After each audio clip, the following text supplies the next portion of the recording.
Hi, everybody. I'm back. Um, Doing a pop-up. I hope you guys could hear me. I just tried to do a reel on Instagram and my phone had no sound. So hopefully with these earplugs, you will hear me. So if you happen to pop on while I'm here, will you just let me know if you could hear me or not? Or even if you're catching the replay, hashtag replay, and let me know if you were able to hear me or not. I just came back to close to 3 weeks of traveling with my family, which was amazing. And also, not gonna lie, challenging at times for this empath soul. I just saw somebody pop up. So if you could hear me, can you just like drop something so I know that you could hear me? Because my phone was not, I wasn't able to, I don't know, there's something going on with my speakers. Anyway, had a great time. And uh, Also wanted to, I will get to empath toolbox a little bit later in this live. But these are the things that, well, I might as well talk about it now. The things that really helped me while traveling, and just in general with my family, and also just traveling through airports, through train stations. Um, Tracy, can you hear me? Can you give me like a thumbs up or something to let me know that you can hear me? Um, Through train stations, through airports, through tourist attractions. Like we are porous, our energy fields are porous, and so if we are not aware, we are taking on everything and everybody else's stuff, and we could get really drained and really frazzled very easily. So three of the things that I did consistently throughout my travels was one, just put myself in an energy field. Like either it was a crystal bubble, which was awesome because it's extra strength rather than just like a bubble, which sometimes I think you could kind of poke through. Um, the second way I do that is through, I have like a lotus meditation that if you haven't downloaded it already, I think there's a link in the saved stuff at the top of the page. And it helps with boundaries, which is your energy field. And so imagine yourself in a closed lotus and you're like inside the lotus. It also helps because especially with like we went through the Tower of London. Like Rob, my husband, hates doing anything touristy, so I was doing touristy stuff with my girls, and that place is fucking haunted. So like, and we as empaths are super highly tuned to all of these subtleties. So said to my girls, and they eye roll because they're 14, but put yourself in a bubble because we're going to be going through like places where people were hung. So, so put yourself in a bubble, put yourself in a lotus, put yourself in a vortex of energy, and that is going to help retain your energy and keep it lifted instead of zapping it out. Um, the second thing was alone time. Like, let me tell you, there was one day where it was 10 hours in a car, and I noticed that, when energy is depleted, we talk about energy vampires and the people who are taking energy from you, but when you're depleted and you're an empath, you actually become the energy vampire. And you are sucking the lifeblood out of the people around you. So, yes, I had that day when I was an energy vampire, and my family knows exactly what day it was. um, but then what happened was the next day we went to a spa, like a German day spa, and it was so soul nourishing. And it was all like water and pools and mineral baths and springs. And this was the third thing. As empaths, we need water. We need to drink lots of it. It's going to flush our system of other people's energy fields. It's also going to shift your energy field, bathing in it, swimming in it, whatever. So be in and around water. So those are my three tips, and alone time. So I got the day passes. My family was done by 3. I was not. I got home at like 5:30. So I um just had some alone time, and it was like it shifted everything within myself, and it shifted everything within the family dynamics. So those are my 3 tips for traveling when you're in your that should be in everybody's toolkit.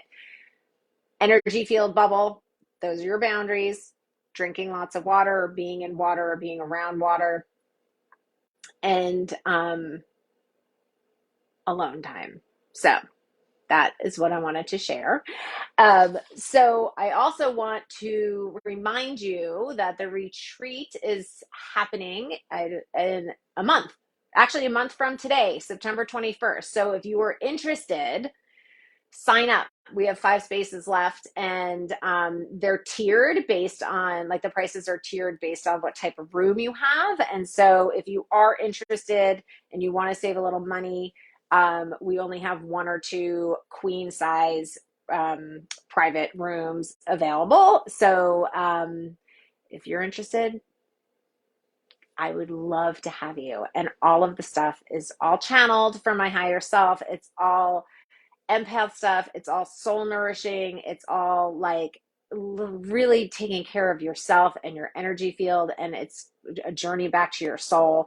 And so we are going to be doing some awesome journeys to heal different core wounds. And it's all inclusive up to a point. It's like you get your hotel and breakfast, snacks, and lunch all included. And then you guys are on your own for dinner, because I also want to give enough time that you could actually enjoy where we are, and you could just go back to your room and sleep if you want.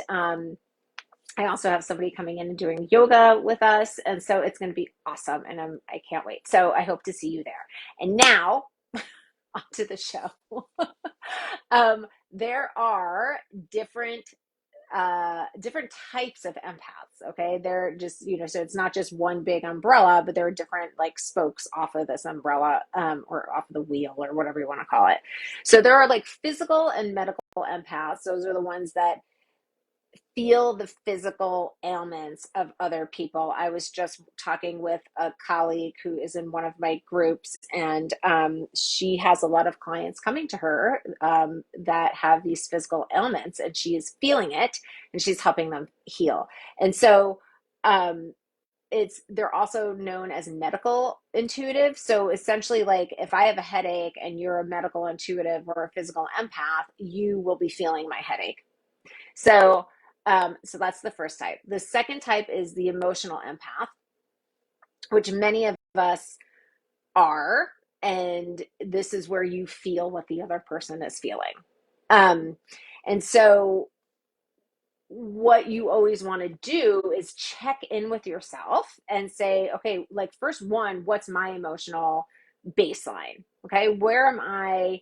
And what's my mood? What's my baseline mood? Okay. Does it shift around certain people? Okay, that's the other thing that you want to ask yourself. And then third, and most importantly, you've heard me say this before, is this mine? So if you're like totally having a chill day and then somebody walks in the room and then all of a sudden you feel the energy shift, that's not your energy. That's somebody else's. Okay, so that you don't have to get attached to it. You could let it go. Okay, if it is yours, journal about it.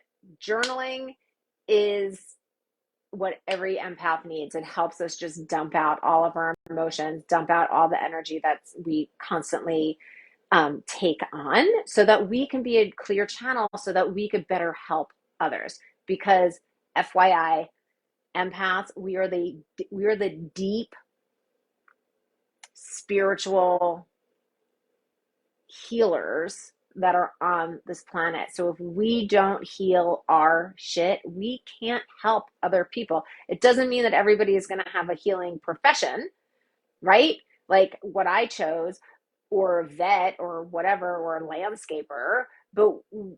But even if you work in a corporate office and you were helping somebody else, that's how you were helping. Like, you're shifting the vibe and the energy of the place. So I just want you guys to all remember that too. The other type of empath is the intuitive empath. So not only are you feeling the feelings of everybody else around you, but you're able to take in a broad view, like I call it soul mapping, of like, and you have an understanding of the why behind all the feelings. Okay. So you're able to identify the links, both directly and indirectly, of the cause and the effect of like why you're feeling this feeling or why you're picking up on the feeling of the other person. And I use this a lot in my one-on-one work with my clients where they're like, I don't know where to start. I'm like, it's okay, you could start anywhere, because I just start to map in my mind and I intuitively know where to go. And it's almost like, and I don't play chess, but it's almost like being able to play chess and be like 17 steps to see which direction they're going. So that's the intuitive. That's the intuitive empath. And then within that, it could be broken down even more. So there's the dreaming, there's telepathic, there's mediums, and there's nature and earth empaths. Okay, so the dreaming empath is, and I would love to hear from you, like, which type of empath do you feel like you are, or that you know that you are? Like, I know that I am a dreaming, telepathic, intuitive empath. And so, do things come to you in dreams? Do you have prophetic dreams where you're in a place and then a couple of days later, a couple of years later, you're in that space? Um, are you really good at decoding and deciphering the symbols in your dreams, or other people's dreams? By the way, do you like my Nicolas Cage pillow behind me? I got that. It's a little gag gift, and I love it. I just realized that it's like peeking out behind me. Rob is like, "Are you gonna like have that in your office and your clients are gonna see it?" I was like, "Yep."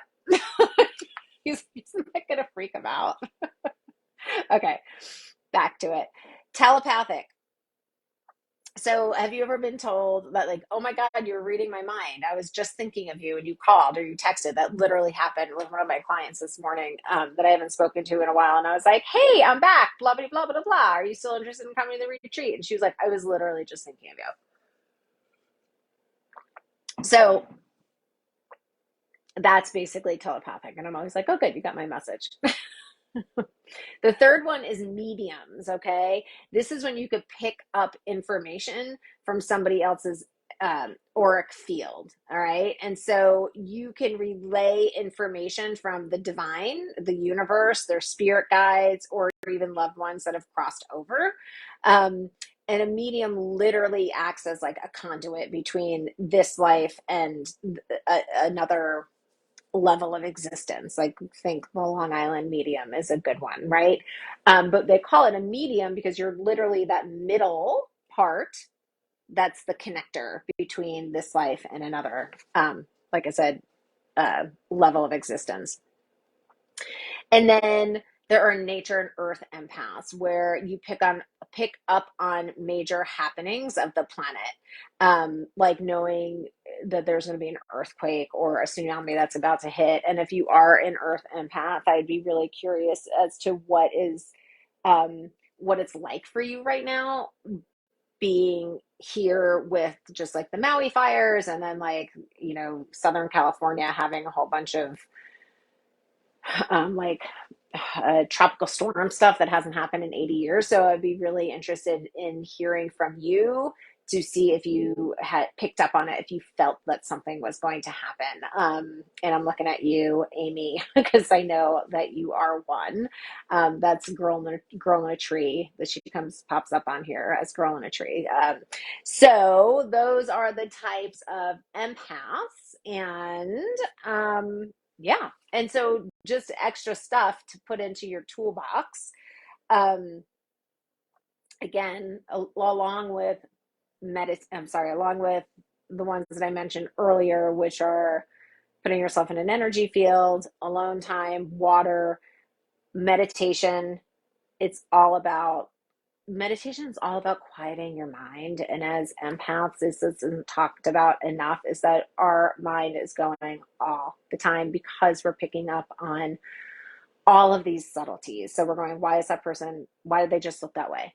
And why did they just do this? And are they mad at me? Or are they doing what, and so because of that, we have this like ticker tape going on in our brain constantly. So when we meditate, not only does that calm that down and slow that down and quiet it down, but it also helps increase the tenacity and the strength of our energy fields. Okay. Because we don't want it to be nobody could get in all the time, and we don't want it to be super porous. We want it to be flexible. So we want to be able to um, build our energy field so we could be better servants of the planet and humanity.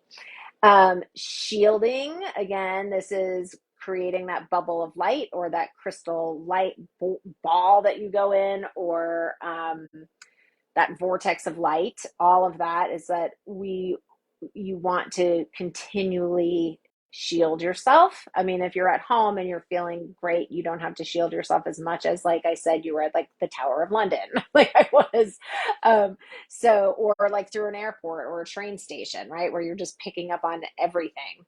Also, grounding, always grounding. Take your shoes off, plant them in the earth, hug a tree, lay in the grass, anything to just connect with that earth, because all of that energy that you picked up, Mother Nature absorbs and she transmutes and she alchemizes it and harmonizes it, and it's all good.